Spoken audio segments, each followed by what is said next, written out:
Hello, and welcome back to Movie Husbands. Today we are reviewing Priscilla.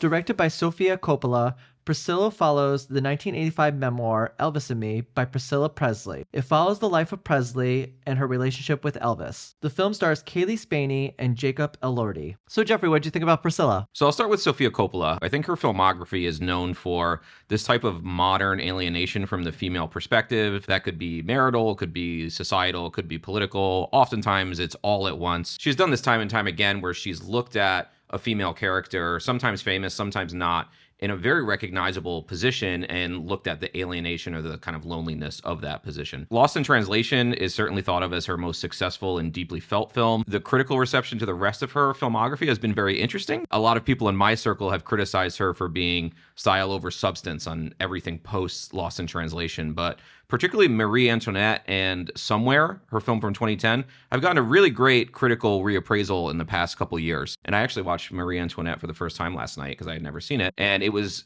amazing to see how much she had, I'm not saying the film is perfect, it's amazing to see how much she had grown as a director in terms of production value, production design, grand costumes, it was quite a level up from, a small budget of Lost in Translation. I think that her filmography is really interesting to talk about because if you polled 5 to 10 different movie lovers, they would have very different things to say about her. I think Priscilla is almost the perfect example of having your cake and eating it too in a way, because the first hour is designed to intoxicate the viewer the same way that Priscilla is being intoxicated by Elvis as she falls in love with him. So in the same way that Sofia has always explored privilege, alienation, and to some degree fame and its effects on her female heroines, we see that a lot here. But we also see how a lot of what she's learned in terms of production design and production value has really increased, I think, with this film. This is, I think, her best film in quite some time. Yeah, I would speak a little bit more to that if I could, but I don't really have too much of a knowledge of Sofia Coppola's work. This is the second film of hers I've ever seen, with Lost in Translation being the first. But what I would say is that, from a biopic standpoint, what I tend to get from a lot of them is just meandering messes because they have to fit in so much about a famous person's life in so little time. Mm-hmm. I think Elvis last year is a good example of that. The end of Elvis's life was just packed into 15 minutes of that film, it felt like. Mm-hmm. In terms of Priscilla, I actually was surprised by it and how slow-paced and not meandering that it was. I think the film does a great job of highlighting all these people in her life without showcasing them. And what that allows for is the attention to be on Priscilla herself and grounds the film in a way that I think seems very succinct and focused. Yeah, and we don't encompass her entire life here. We get about 10 to 15 years, I would say. And it's a film that's essentially about their marriage and not anything past that. And frankly, I think that works in its favor. Going off of the biopic thing too, I think this has a very unique structure and mood. I'd say the film is more trying to create a mood and a sense of, I know I've used the word alienation 3 times so far, but a sense of alienation that the character feels in that mood, in that different aura that the film is trying to build. And it more is interested, I think, in maintaining that tone throughout the film than it is, we got to fit in all of these events of Priscilla's life in order for this to be a quote-unquote biopic. That's something I really liked about it. Another thing I liked about it is I was talking before about how Sofia has been criticized for style over substance, which I don't necessarily agree with. But I think in this film, a lot of times the style is the substance. Her production design, it goes from a tiny suburban house to Graceland, right? We have the same actress playing every different role of Priscilla's life, including when she's 14 years old, and she legitimately looks like a 14-year-old. And at the end of the film, she legitimately looks like somebody who's in her mid to late 20s. So to be able to transform that actress with makeup, hairstyling, different costume designs, I think really tells the story. In the beginning, we see her dress more as like a schoolgirl, and then she gets into her kind of iconic Priscilla phase where she's wearing all these really gaudy dresses and this big hair. And at the end of the film, she looks a lot more modest, almost like she's found her own style at the same time that she's found her independence. So I think Sofia has found a way to really fuse both character, story, and this style over substance that she's been criticized for all into one thing. And a lot of this, to be fair, I wasn't really familiar with. I had no idea that Elvis met Priscilla when she was 14 years old and that they had a budding relationship starting there. And then she would visit him multiple times throughout these early years up until she was 16 or 17, where then she started to live with him. The film does a good job of showing how that's vaguely predatory without overdoing it. Yeah, and that's one of the things I actually liked about the film is that I feel like it wasn't being overtly preachy about its morals.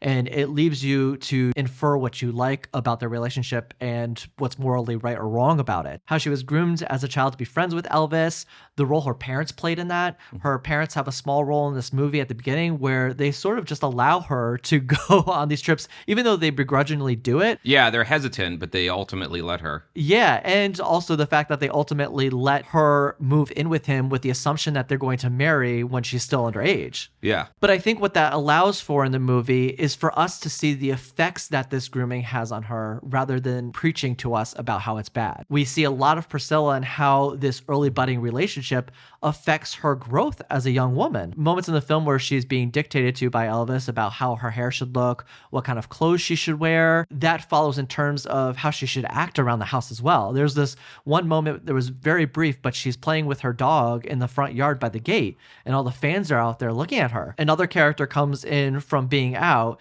and sees her and just is like, yo, honey, you can't be doing that. You have to like watch what you do in public. And I'm like, she was just playing with a dog in the front yard. Yeah. If anything, that humanizes her. Somebody who's not that understanding will watch this movie and say, Priscilla's an idiot. Why would she go and move there when she was only 17 years old? How could she not see what was going on, right? I think the film does a very good job of showing how somebody could be intoxicated by that lifestyle. And then all of these little warning signs start to pile up, right? We see one, and then 20 minutes later, we see another. So they do a very good job of starting to lay that controlling aura that Elvis has across the film, which I really liked. I think if the film had a quicker pace, it wouldn't work quite as well, but the deliberate pacing really lets you feel every moment. And on that note, I do want to get to Cailee Spaeny, who plays Priscilla in the movie, because there are moments that we see that bubbling up and bubbling over in the movie. We see as she arrives at Graceland and she's there, and then Elvis is going off on his tour bus, there's these moments where they're speaking before he leaves, or there's moments on the phone, and the only thing she could really get out is, I miss you. But there's so much subtext under that I miss you. You could tell that she's becoming frustrated with being alone, but she doesn't know how to verbalize that, or maybe she doesn't want to for fear of losing him. She really plays this so well. Yeah, she's very good in the film, and she has to encompass a wide variety of different phases of her life. Again, we talked about with the costume, she has to go from being a schoolgirl to an independent woman, and she's very believable the entire time that that's happening. Elvis's portrayal is interesting. I will say Jacob Elordi is really good in the film. He's not quite the highlight as much as Priscilla's character is, but I think his portrayal in the film is very interesting because it's been the source of some controversy. There have been some emails released that Lisa Marie Presley was emailing Sofia Coppola before she died, saying that she wasn't happy with his portrayal and it seemed vengeful. I will say that Elvis doesn't look great in the film, but he does look complex, especially of this coming on the heels of the biopic last year. This is a very interesting take on Elvis. I don't mean to sound wholly cynical here, but I think the Elvis biopic has more interest in upholding Elvis's iconography than this film does. This film is a lot more interested in conveying the mood of alienation and what Priscilla's point of view was during this marriage. Elvis is portrayed much more as a victim, like in the Elvis film. It doesn't exactly shy away from his flaws, but I think most of the time it exonerates him as far as having fault a lot of the time. Yeah, briefly on that, I want to talk about a particular moment of both of these movies, because talking about them in conjunction slightly, because they're almost in conversation, yeah. Yeah, production design wise, they were so similar. Graceland looked exactly the same in both of these films. And also, I want to talk about how in Elvis, the focus was so much on the Colonel in the end. The Colonel was more so the perpetrator of the bad aspects of Elvis himself. Yeah, giving the blame, as you said, and making him out to be a victim. And in this movie, the Colonel is actually a footnote that you just hear about. There's so many scenes where Elvis is just on the phone with the Colonel, and the Colonel's like, the Colonel's making me do this movie that I don't want to do. The Colonel's making me try to make my song, my music like this. Yeah. Priscilla just sees all that from the outside, which I think is very interesting because it shows how disconnected Priscilla really was from his life as a musician. With the biopic last year, you could see how these films actually fit together because the biopic focuses almost exclusively on his career, and this film focuses almost exclusively on the marriage. So in some ways, the films are actually coming together in a way, and it's not inconceivable to say that both portrayals of Elvis are true. They're just in different facets. Jumping back slightly, I do want to talk a little bit about the look of the film because I felt like it had a very dreamy look. There was very much a romanticism to the way the film felt and looked. There was this diffused light coming through all the windows, mostly created by the curtains, the white curtains hanging in the windows at Graceland. It just led to the film feeling very dreamy and romantic. And in a sense, a lot of this movie is about the romance of these two people. Part of me was almost alarmed by that dichotomy of how romantic the film felt, but how alienated that you could tell Priscilla was. And with that, I liked how the film highlighted how Priscilla herself was almost led down a path of suppression rather than exploration. She was unable to explore what it is that she liked in life because she was being inhibited by this lifestyle that she was not forced to live, but she bought into out of this infatuation for Elvis. Yeah, I mean, I think the structure of the story is fairly conventional if you remove the fame and the name from the title, right?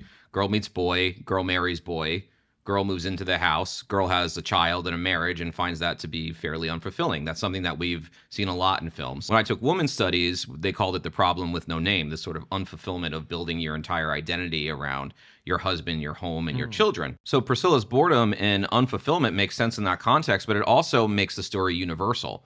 If you took the name away, the name out of Priscilla, it would be like Revolutionary Road or something. You know, it would be a film about a marriage that's unfulfilled and all of these issues that we all face in our lives. That's something that I really like that Sofia Coppola does. She did the same thing with Marie Antoinette that I watched the other night. So I think that's a really interesting way to look at this story. Yeah, I think anybody who has had a relationship of infatuation early on in their life can relate to this in a certain way. A sense of your personality becomes tied to the person that you're with rather than growing and learning on your own what your own personality is and how it fits with somebody else, which are two completely different things. So you ready to go to grades? Yes, I'm ready to go to grades. I give Priscilla a B+. Really enjoyed this biopic. I thought it was so much more succinct and put together than a lot of other biopics I've seen. I love how it focused thematically on some very specific things. Also, I really like the ending. I'm not going to spoil it, but I just want to mention for anybody who has seen the movie that I really enjoyed the ending. I thought it was a great, poignant way to just end the movie. I was surprised that it ended when it did because I thought it was going to a different scene. Agreed. And then it cut, and I was just like, oh, that's great. Because I feel like that said everything that we needed to know about Priscilla's future without having to see it. Yeah, I knew it was ending because I had read a review that it ends with a Dolly Parton song, and I was like, oh, Dolly Parton's playing. This is about to end. So that's the only reason I knew it was going to end, but I agree with you. I love the ending. I'm going to give this film a B+ also.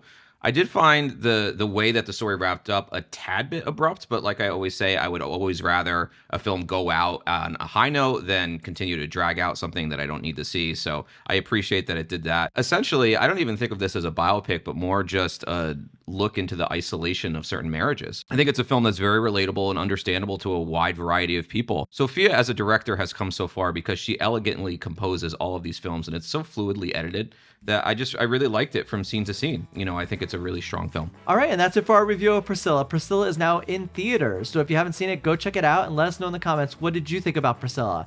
As always, thank you guys for watching, and we'll see you next time.